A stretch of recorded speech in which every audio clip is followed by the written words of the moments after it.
हाल ही में Asian games में हम सभी लोगों ने देखा किस तरह से भारत के खिलाड़ियों ने अपना ही रिकॉर्ड तोड़ने में सबसे ज्यादा पदक अपने हिस्से की। लेकिन अफसोसजनक बात यह है कि बिहार का एक भी खिलाड़ी उस एशियन गेम्स में प्रतिनिधित्व नहीं कर रहा। स्पोर्ट्स शॉटगन खासतौर से निशानेबाजी की तरफ बिल्कुल भी आकर्षित नहीं हुआ है। यदि कोई भी स्पोर्ट्स का अगर इंफ्रास्ट्रक्चर डेवलप करना हो तो देखिए कोई व्यवसाय नहीं है। 12 जनवरी को स्वामी विवेकानंद का जन्मदिन है। उस दिन को पूरे भारत में युवा दिवस के रूप में मनाया जाता है, लेकिन इसकी तैयारी बीजेपी पूरी जोर शोर से कर रही है। अगर बिहार की बात करें तो बिहार बीजेपी युवा मोर्चा की ओर से इसका तैयारी हो रहा है और एक भव्य उत्सव के तरह मनाया जाएगा। इसी मुद्दे को लेकर आज बीजेपी विधायिका श्रेयसी सिंह ने क्या कुछ बोल रही, पहले उनकी बातों को सुनिए। बिहार प्रदेश को एक कार्य सौंपा है और हम तमाम भारतीय जनता पार्टी युवा मोर्चा के बिहार प्रदेश के सभी भाई बहन एकजुट होकर संकल्पित होकर ये जो नीतीश और तेजस्वी की सरकार है इसको उखाड़ फेंकने के लिए तैयार करें। हमने गुहार लगाई है बिहार के सभी युवाओं से, युवतियों से कि वो 12 जनवरी को हमारे साथ आके युवा दिवस यानी कि विवेकानंद जयंती के रूप में बनाया जाता है, वो हमारे साथ आए और ये प्रण है कि आने वाले 2024 और 2025 में हम भारतीय जनता पार्टी की सरकार बनाएंगे देश में और प्रदेश में। साथियों, जिस तरह से आदरणीय नरेंद्र भाई मोदी जी की सरकार में युवाओं के हित की योजनाएं एक से बढ़ के एक आगे आ रही हैं, चाहे हम टॉप्स की बात करें, स्पोर्ट्स की बात करें, एंटरप्रेन्योरशिप की बात करें, स्टार्टअप्स की बात करें, तो आज कहीं ना कहीं जो एक लाइन हमारे प्रधानमंत्री जी हमेशा बोलते थे कि ये नया भारत युवाओं का भारत है, उसको कहीं ना कहीं सत्यापित करके दिखाया।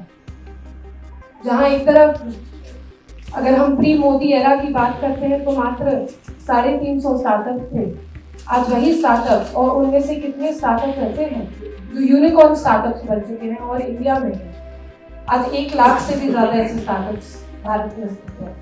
अगर हम खेल की बात करें तो स्पोर्ट्स में जब ओलंपिक में 1 पदक, 2 पदक, 3 पदक आता था, तो आज 2014 में जो स्पोर्ट्स के साथ जो नई नीतियां आई हैं, खेलो इंडिया, फिट इंडिया, टॉप्स की स्कीम आई है, उसके साथ खेल आगे बढ़ा है।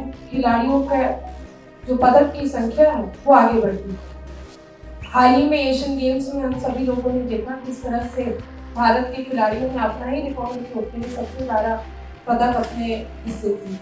लेकिन अफसोसजनक बात यह है कि बिहार का एक भी खिलाड़ी उस एशियन गेम्स में प्रतिनिधित्व नहीं कर रहा।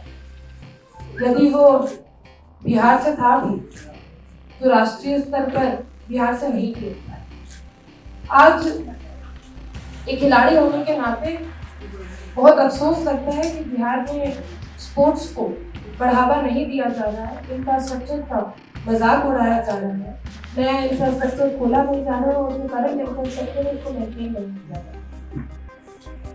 साथियों, साथ ही साथ अगर हम महिलाओं की बात करते हैं, युवतियों की बात करते हैं, तो कहीं ना कहीं हम दोबारा उसी जंगल राज की ओर जा रहे हैं, जब शाम रात को हम असुरक्षित महसूस करके घर से बाहर नहीं निकल सकते, लॉ एंड ऑर्डर का मजाक उड़ा हुआ है। क्योंकि एक सोच होती है जो आगे लेके जा सके। मैं स्वयं मुख्यमंत्री जी से लेकर आई हूँ और ये मेरा मानना है कि जो माननीय मुख्यमंत्री जी जो पिछले 17 वर्ष थे इस कुर्सी पर बैठे हुए, उनका ध्यान स्पोर्ट्स शॉटगन खासतौर से निशानेबाजी की तरफ बिल्कुल भी आकर्षित नहीं हुआ है।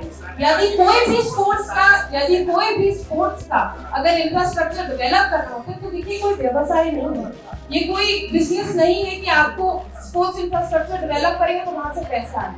सिंपल सी बात है कि स्पोर्ट्स इंफ्रास्ट्रक्चर डेवलप करेंगे तो वहाँ प्रतिभाओं को खेलने का मौका मिलेगा, राष्ट्रीय और अंतर्राष्ट्रीय स्तर पर जाकर बिहार का नाम हो सकता है।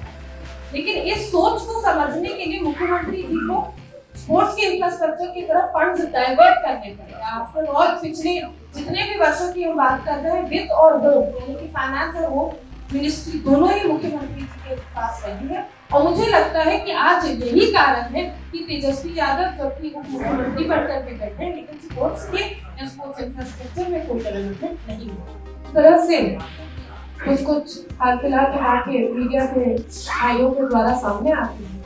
शब्द से सर नहीं जुटता।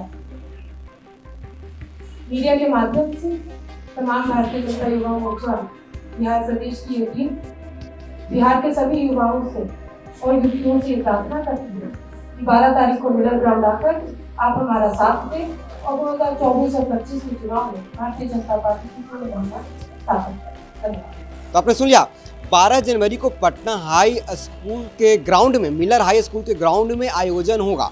इन्होंने कहा कि जो भी युवा आएंगे वहाँ पे उनको सभा को संबोधित करते हुए बताएंगे कि 2024 लोकसभा चुनाव और 2025 विधानसभा चुनाव में नीतीश तेजस्वी सरकार को उखाड़ फेंकना। इन्होंने कहा कि तेजस्वी यादव मेडल लाओ और नौकरी पाओ की बात करते हैं। इन्होंने कहा कि न बिहार में इंफ्रास्ट्रक्चर है और न ही बिहार में किसी प्रकार का स्टेडियम है और न ही बिहार में खिलाड़ी है। अगर खिलाड़ी है भी तो वो अन्य राज्य से निवास बनाकर दूसरे खेलते हैं। इन्होंने कहा कि खिलाड़ी के और युवा को बेवकूफ़ बनाने की काम करते हैं तेजस्वी यादव, क्योंकि उनको पता है कि न खिलाड़ी खेलेंगे तो न मेडल लाएंगे तो न नौकरी देना पड़ेगा। इन्होंने कहा कि कुछ दिन पहले ही एशियन गेम्स में हमारे भारतीय प्लेयर्स ने 107 मेडल जीते, यानी कि खुद का रिकॉर्ड तोड़ा। लेकिन अफसोस की बात है कि उसमें बिहार का एक भी खिलाड़ी नहीं था।